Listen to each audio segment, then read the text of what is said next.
Alors, je reviens sur la question de l'enchaînement.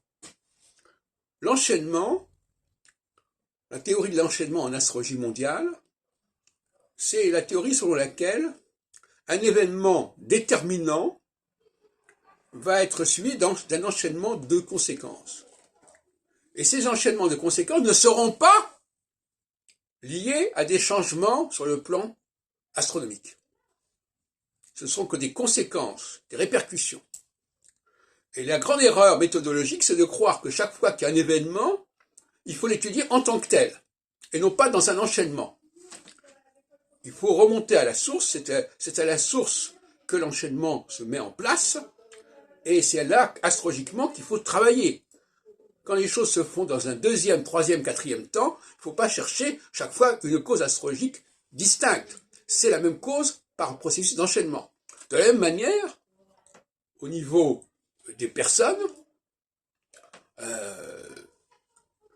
y a des personnes qui sont déterminantes et qui sont à la racine des choses. Et si on commence à s'intéresser à des gens qui sont venus par la suite et qui ne sont que des épigones, des disciples du maître, eh bien là aussi on fait fausse route. Parce que justement, les gens déterminants apparaissent aux périodes déterminantes et après ça se diffuse.